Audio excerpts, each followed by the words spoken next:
రక్షకుడైన యేసుక్రీస్తు నామంలో మీ అందరికీ వందనాలు. క్రీస్తుతో శ్రమ అనుభవంలో 17వ రోజు. రోమీయులకు రాసిన పత్రిక 8:17 వచనంలో, మనం పిల్లలమైతే వారసులము, అనగా దేవుని వారసులము, క్రీస్తుతో కూడా మహిమ పొందుటకు ఆయనతో శ్రమ పడిన ఎడల క్రీస్తుతో వారసులము. మన జీవితాల్లో అనేక శ్రమలు కలిగినప్పుడు వాటిని అధిగమించగల శక్తిని ఎలా పొందాలో నేర్చుకున్న మనకు దేవుడు మన జీవితంలో అనేక మేలు దాచించాలని గ్రహించాలి. అయితే విశ్వాసం వల్ల దేవుని కుటుంబంలో చేర్చబడ్డాము.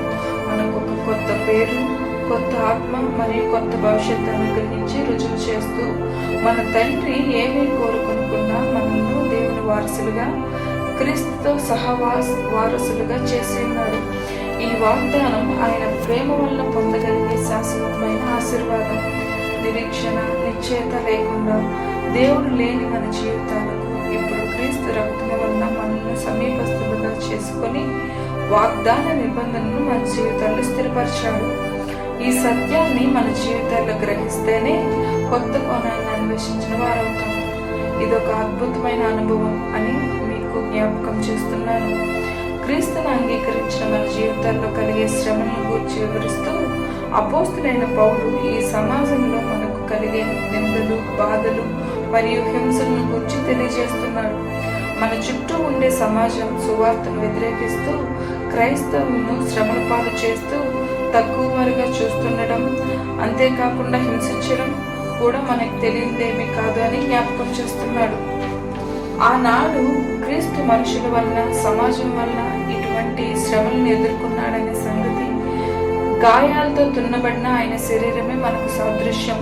క్రైస్తవేతరుల వల్ల కలిగే శ్రమలు మనల్ని కృంగదీసిన క్రీస్తులో తన మహిమను బయలుపరచడానికేనని ఒక నూతన అనుభవాన్ని మనకు నేర్పిస్తున్నాడు.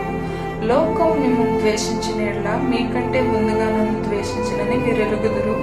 మీరు లోక సంబంధులైన ఎడల లోకము తన వారిని స్నేహించును.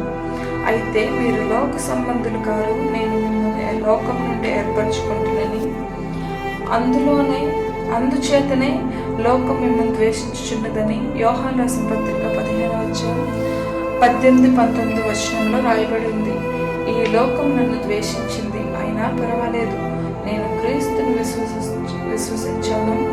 లోకం నన్ను వెలివేసింది, అయినా పర్వాలేదు, నేను నా జీవితాన్ని క్రీస్తుతో జీవించాలనుకుంటున్నాను. లోకం నన్ను వ్యతిరేకిస్తుంది, అయినా పర్వాలేదు, నా అన్న వాళ్ళే నన్ను వద్దన్నారు, అయినా పర్వాలేదు, ఎందుకంటే ఈ శ్రమ అనుభవంలో క్రీస్తు నాతో ఉన్నాడు. ఆయన మహిమను పొందుకుంటాననే విశ్వాసం నాకుంది. ఇదే నా తీర్మానం.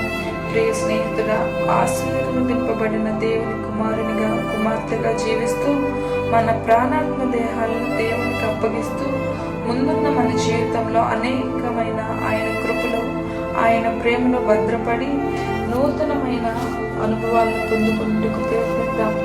అనుభవం క్రీస్తు బాధలో పాలిభాగం అవ్వడం అంటే ఆయన మహిమలో ఆనందాన్ని పంచుకోవడమే. ఇదే క్రీస్తుతో శ్రమ అనుభవం. దేవుడి వాక్యం దీవించును గాక. ఆమేన్.